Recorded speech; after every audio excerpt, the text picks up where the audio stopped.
Mary Catherine. Welcome to my imperfect garden.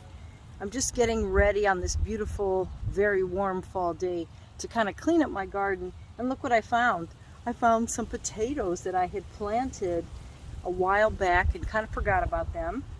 I'm getting ready to plant garlic now. This time of year it'll set all through winter, and then come summer I'm going to have some beautiful garlic. I wanted to show you the potatoes. I'm going to leave these couple of plants that I have here and just see how they weather over the next month or so, maybe into November. See if we get a little bit more of a crop of potatoes.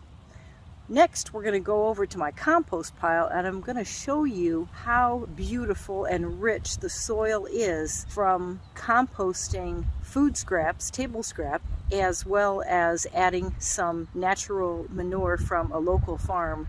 My friend has horses and she lets me get her horse manure. So let's go over to the compost pile next. Here we are at my 65-gallon compost bucket. You can just take a plastic trash can, turn it upside down, drill some holes in it, cut the top off, and it'll do the same thing. Or you can buy something like this. Here's where I dump all of my kitchen scraps that are non-animal, things like potato peels, apple peels, and lettuce that's gone bad, spinach, kale, anything that you use, onion scraps, any kind of scraps can go in here. I don't put any kind of meat scraps in here, but I do put coffee grounds and eggshells. So I took this door off and look at this beautiful, rich soil that is here waiting to be put on my garden. I got a pitchfork and I'm just going to pull some of this out so you can see how wonderful and rich the soil is. Look at that. This is soil. This is how the earth makes soil. You just let it compost, decompose. These are all vegetable and fruit scraps. You can see some of the eggshells are still in here. They haven't completely decomposed. Coffee grounds. I have some things that are trying to grow. Isn't that beautiful? Beautiful and rich.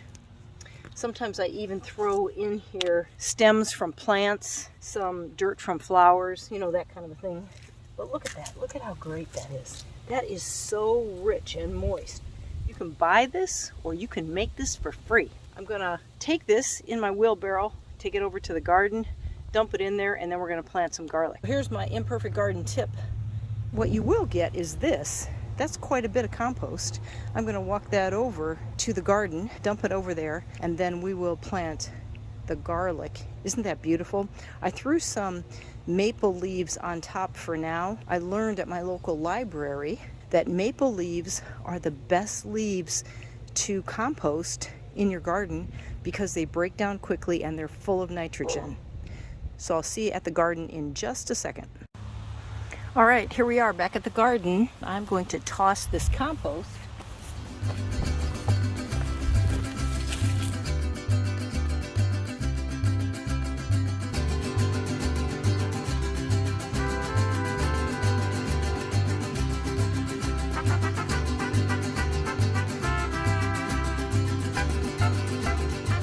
Okay, so you can see that I have dumped this beautiful, beautiful, rich, organic material.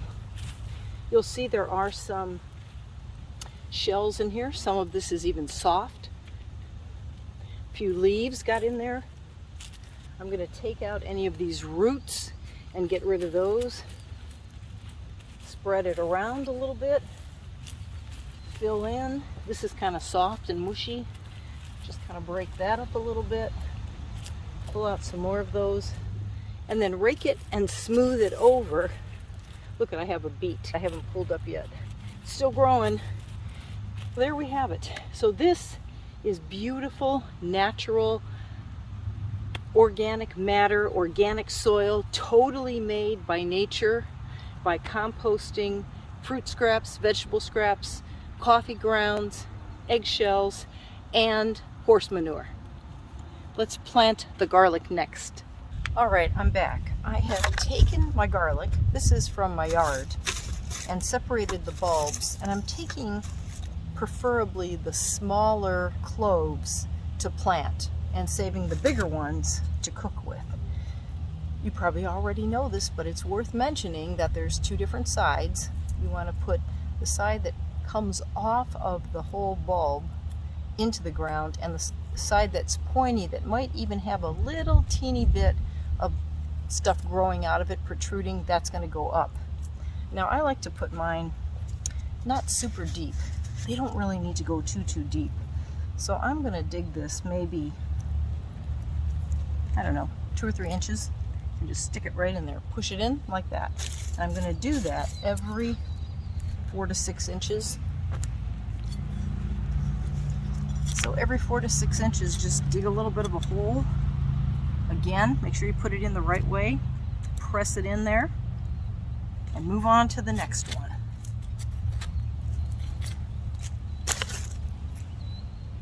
Okay, my friends, I have planted 6 by 6, and I'm going to get ready to cover these up.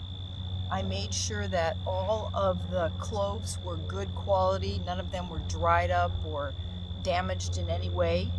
Putting them in the correct side down, little root side down, pointy side up. I'm going to cover this up and water it, and next year there are going to be lots and lots of garlic here. 42 head of garlic, and you'll notice that they're spaced several inches apart, about 6 inches apart, because you want to make sure that the bulbs have enough room to grow. This is going to start to germinate pretty quickly. If we have some warm weather in the next couple of months, it may even poke out a little bit. The green tops will start coming up, and then this will winter over very well, and by next summer we'll be harvesting garlic. I'm going to cover this up, and I'll see you later. Okay, my friends, we are finished.